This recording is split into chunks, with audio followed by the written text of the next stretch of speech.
Hello and welcome to this edition of Digital Identity 360. I'm here today with a very interesting guest, Phil Dunkelberger, President and CEO of Knock Knock Labs. Phil, welcome to the show. Great to be here. Can I call you Dunk? Yes, please do. All right, good. So we've got, Phil is a Valley legend and has been involved in many transactions and many interesting businesses.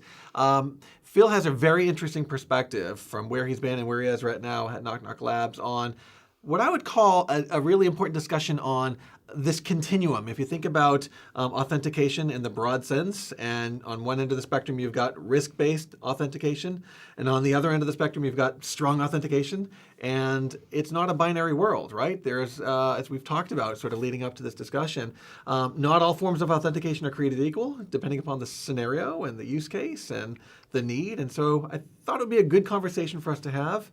And we can riff on it from there on this show. But let's just start there, I guess. What are your thoughts when you think about that continuum? How do you think about the continuum, first of all? Well, I think that the continuum really starts with signaling. I think that the internet and the people on the internet, how do you know? The old question is, how do you know who's at the end? Is it a dog? Yep. Who's sitting at the end of the internet? And the internet was never really designed to do the commerce and things that we're trying to do with it today. It was designed to be a research tool. If you go back to its inception in DARPA.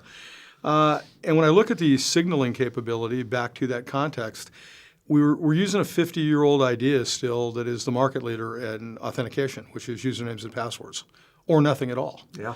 And today we've got so many transactions that fall in everything from your fantasy football leagues locking in, or at the time we're doing this interview, March Madness, or how's your bracket doing? How important is that data to you versus your finances, versus your banking data, your medical records?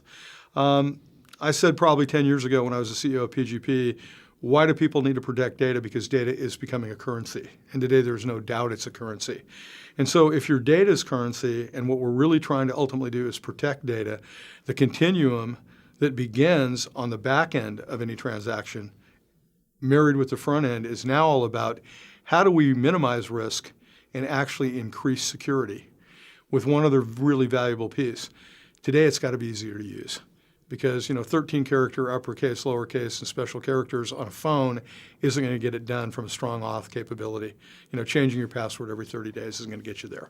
There's a time and place for everything, and I think it really comes down to use cases, if we could sort of use that dorky word, if you will. But you've got to be very mindful. If you look at the authentication need from the customer or the consumer perspective back, to your point, if I'm sitting in a car and I've got a mobile device and I need to, check my email at a stop sign, I don't want to have to deal with, a 13-character uppercase, lowercase, special character password. There's got to be a better way to manage it, right? So how do you think about these sort of use case-centric decisions on authentication? Well, you bring up an interesting one that's going to morph again. You're sitting in a car. Yes. And very soon the cars are going to have to authenticate. They will. And it's going to be a really big deal about who's in the car is going to have to authenticate to the car. The car's going to have to authenticate to the network, et cetera.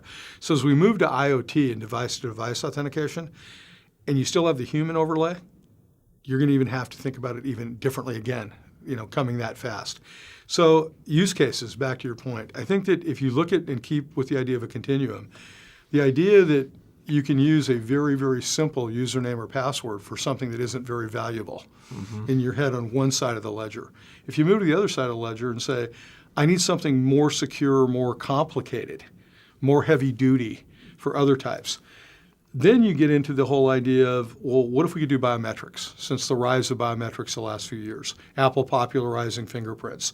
But now we've got selfie pay, we've got pay by voice. Face ID. You got the whole Face ID thing that has come out in the 10 on the Apple line. Samsung's capability, they bring in the 9. But even further afield from that, you got the new shiny penny of behavioral biometrics. When I swipe left to right, how much pressure do I use? How do I hold the phone? Yep.